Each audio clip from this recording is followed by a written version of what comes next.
Welcome to Short Movie Channel. Our film today starts with a ship in the Pacific Ocean in 1898. On this ship, there's a 35-year-old man named EGY. We learn that EGY works as an engineer measuring wind movements, and he's been sent by the government to determine the wind patterns around an island located in the middle of the Pacific Ocean. While EGY is standing, lost in thought, trying to light his cigarette, Captain Ireno walks over to him and tells him that trying to light a cigarette in the middle of the sea is like trying to do the impossible. They both laugh for a moment and talk until they reach the island EGY was sent to. As soon as the captain sees the island, he decides he won't leave EGY alone on the first day. He goes with him, and they start looking for anyone on the island. But the island is completely cut off, with no birds or animals, and it's filled with volcanic lava and underwater geysers. They begin exploring the entire island, searching for anything or anyone, but all they find is an old, run-down wooden house. This will be the place where EGY will live for the next 10 months. As they focus their attention, they notice a large iron lighthouse, and they head toward it. They call out, hoping to find someone. When they enter the lighthouse, they find a man sleeping inside, Mr. Gerrer.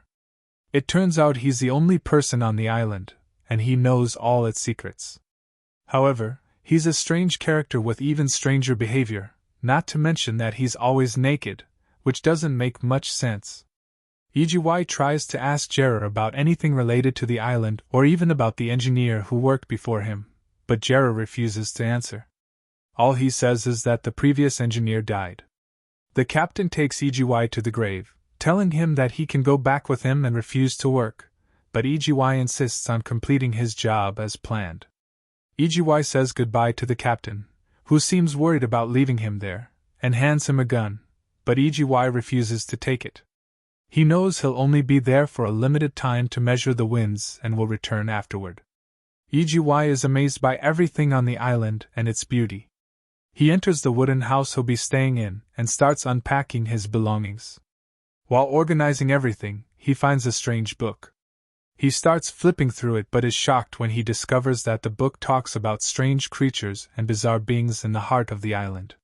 He thinks it's a book of myths, so he throws it aside. Then he finds the previous engineer's journal and sees a picture of his bride, with a note saying their separation wasn't by choice but was forced. In the end, when EGY gets bored, he throws everything aside and goes to sleep. The next day, AG woke up in the morning and started setting up all the devices he could use to measure the wind around the house. He began checking his work, while also keeping an eye on Gerrer, who did nothing but stand on top of his tower naked. AG couldn't help but laugh at him, wondering why someone would choose to live here alone without any company. At night, AG returned home and was preparing food for himself, but suddenly, he heard a strange sound coming from outside. Before he could go open the door, he saw a strange creature standing there, neither human nor animal, with fins like a fish. He was terrified and froze, not knowing what to do. Suddenly, the door and windows were violently slammed, and he got even more scared, running to hide in the basement of the house. He stayed there until the next day, confused and not understanding what had happened. When he left the house, he noticed strange footprints on the ground. He went to the tower and kept calling out to Gerrer, but Gerrer didn't respond. Then, Gerrer poured water on him from the top of the tower, saying that since he had walked to them on his own, he should try to escape by himself. AG tried to scream, but he knew he needed to act before night came. He went back to the house, desperately searching for a weapon. He eventually found a rifle, grabbed it, and started reinforcing the windows and doors with extra wood, throwing all the books in front of the door and pouring gasoline on them. He stayed in the house, waiting for nightfall. When he heard the sound again, this time, he saw a whole army of these strange creatures running toward his house. He realized he was in deep trouble, so he started firing the rifle in all directions, not knowing what else to do. Thinking quickly, he realized he needed to gather them all in front of the door. He threw a lit bottle onto the gasoline-soaked books, and some of the creatures burned, while others ran away from the fire. Unfortunately, the fire caught his house on fire, and he had to quickly escape. He also discovered that his hand had been burned in the flames. He sat by the house until morning, unsure of what to do next. He decided to follow Jera and kept a close watch on him. He saw him heading toward one of the underground water sources, and to his surprise, Jera was standing with another creature similar to the ones Eiji had encountered earlier. Eiji then realized that Jera wasn't human either. He rushed toward them, intending to kill both the creature and Jera, but Jera quickly stopped him. He explained that the creature was not harmful, that it was female, and that the creatures Eiji had seen were half human, half fish, and were dangerous, feeding on anything. He also explained that they were afraid of sunlight and fire, and that when they saw a light beam, they would run to break it. Jera then told Eiji that this creature with him was from a non-hostile tribe, one that could understand commands. Jera took Eiji with him to the burned house and gathered all the remaining intact supplies, including food and ammo. Then they went to the tower, where Eiji asked Jera to tell him everything about the island, but Jera refused, saying that over time, Eiji would learn everything. Exhausted, Eiji slept for 2 days. When he woke up, he found the strange creatures with Jera licking his hand, which made him jump. But Jera explained that the creatures were absorbing the pain and discomfort from the burn on his hands since their tongues had the properties of sea algae. Eiji realized that Jera had an extraordinary ability to control these creatures and make them obey him. Jera then told Eiji that he always kept the lights off at night to prevent the creatures from coming to his place. Now they could help each other, and they needed to destroy the creatures that were coming from the sea. Indeed, he set his plan, and each of them took a weapon and stood at the edge of the lighthouse.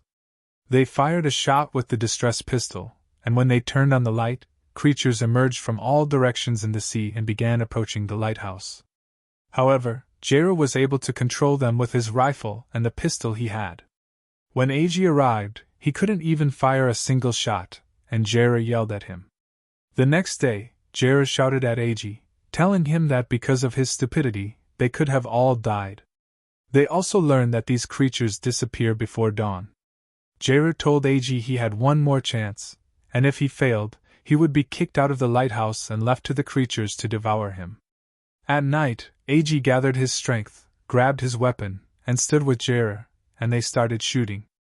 But Jera left Eiji alone, closing the window. When morning came, Jera opened the window to see if Eiji had managed to resist. They were surprised to find that Eiji had resisted. Their life became a routine of gathering firewood and water during the day, and at night, they held their weapons and killed the creatures. Eiji began noticing something strange. Jera was fixated on the female creature that was staying with him in the lighthouse. Eventually, Eiji discovered that Jera was having a relationship with her. Eiji couldn't fathom how he could have a relationship with a non-human creature, but he realized that the creature was very gentle and not harmful. She even listened to commands. So, he decided to treat her well, which disturbed Jera to the point that, because Eiji treated her well, Jera treated her badly. The situation remained this way until there was a period when the creatures stopped attacking the lighthouse altogether, and both Eiji and Jera were puzzled. But after a month, Jera and Eiji were sitting and playing chess in the lighthouse when they suddenly heard a noise. Jera looked out the window to see what was happening, and here was the surprise. There was a massive attack by the creatures, much larger than any previous attacks. Since they weren't prepared, they couldn't control the situation and tried with all their might, but the number of creatures was overwhelming. They kept trying until Eiji pulled Jera, and they ran to hide in the lighthouse's base, which was made of rocks and hard to break. They stayed hidden there until morning. When the creatures left, Eiji carried Jera and took him down because he was injured in his leg. They continued their life as usual until one day, Jera and Eiji were at the shore when Eiji saw a ship passing by in the sea. He rushed quickly, grabbed the distress pistol, and shot a rocket to signal the ship. However, Jera stopped him, and they fought. Jera took the gun from Eiji, and they both realized that Jera didn't want any humans to come there or to leave the island. Eiji was puzzled by how, despite everything they had been through, Jera didn't want to leave the island. Eventually, Eiji accepted the reality. But one day, while walking along the shore with the female creature, Eiji saw a small boat on the shore. He quickly dragged it, and went to tell Jera about it. Jair surprised him by saying he knew about it already. He explained that it belonged to an Argentine ship that had come here a while ago, but the creatures had wiped them all out, and the ship had also sunk due to the dynamite on board. When A.G. heard the word dynamite, he suggested to Jair that they wear the diving suits they had, go to the sunken ship, and bring back some of the dynamite to place around the lighthouse to eliminate the creatures. However, Jair refused. A.G. didn't give up and came up with a plan. He went to Jair and tried to approach the female creature, which made Jair upset. But in the end, Jair agreed to A.G.'s idea. They took the boat, and A.G. wore the diving suit. He went down to the sea's bottom and managed to bring up several boxes of dynamite. Just as he was about to finish, one of the creatures appeared and attacked. A.G. quickly pulled the rope so Jair could come up, but unfortunately, Jair hesitated and didn't want to come up. At that moment, A.G. acted quickly, unstrapped the suit, and came up. Of course, Jair tried to justify his actions by saying he hadn't pulled him up at first, but A.G. didn't care about any of that. All he cared about was getting rid of the creatures. Afterward, he decides what to do and they head back to the lighthouse. They set up the dynamite around the lighthouse, and Jair sits on the lighthouse roof, holding the dynamite pressure device. However, the weather is unusually cold, and Jair's body starts freezing because he stays sitting all night waiting for the creatures to appear. When A.G. sees him like this, he feels sorry for him and asks him to come inside, telling him that he will take his place and set off the explosives. Days pass, one after another, and no creature shows up at the lighthouse.